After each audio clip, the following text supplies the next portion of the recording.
மேலூர் அருகே டங்ஸ்டன் கனிமம் எடுக்க கிராம மக்கள் தொடர்ந்து எதிர்ப்பு தெரிவித்து போராட்டம் நடத்துவது குறித்து கிராம மக்கள் ஆலோசனை நடத்தி வருகின்றனர். இதுகுறித்த கூடுதல் விவரங்களை செய்தியாளர் குமரேசன் வழங்க கேட்கலாம். குமரேசன், விவரங்கள் என்ன பதிவு பண்ணுங்க.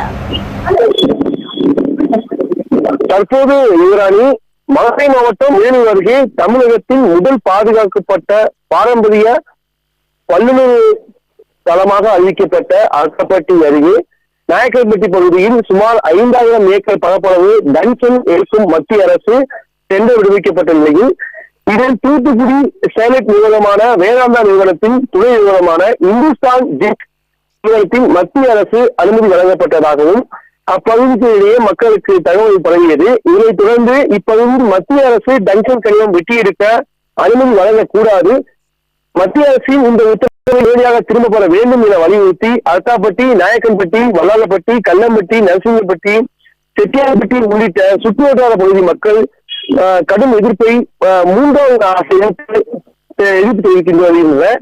இந்நிலையில் தமிழகத்தின் முதல் பாதுகாக்கப்பட்ட பல்லுயிர் தளமாக வழங்கப்படும் அறிவிக்கப்பட்ட அர்த்தாப்பட்டி மலைகளும் தமிழ் வட்டெழுத்து மற்றும் கிராமிய எழுத்துகளும் குடைவரை கோயில்கள் என பல வரலாற்று சின்னங்களாகவும்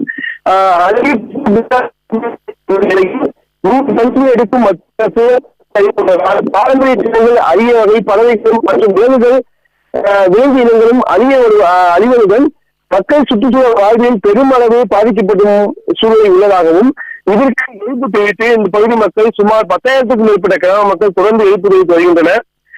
மேலும் இந்நிலையில் 3வது நாளாக அர்த்தாப்பட்டியில் உள்ள கிராம மக்கள் ஒன்று கூடி இப்பகுதியைச் சேர்ந்த பெண்கள் உட்பட 500க்கும் மேற்பட்டவர்கள் டங்ஸ்டன் கனிமம் எடுக்கும் மத்திய அரசு வழங்கிய அனுமதி நேரடியாக திரும்ப பெற வேண்டும், இப்பகுதியில் பல்லுயிர் பாரம்பரிய பாதுகாக்கும் வகையில் நேரடியாக உத்தரவு பிறப்பிக்க வேண்டும் என வலியுறுத்தி மேலும் இதற்கு எதிர்ப்பு தெரிவிக்கும் வகையில் அடுத்த கட்ட போராட்டம் நடத்துவதாகவும் குறித்து ஆலோசனை ஈடுபட்டு வருகின்றனர்.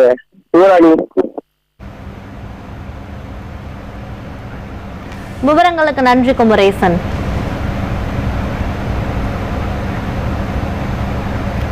விளம்பர இடைவேளைக்கு பிறகு செய்தி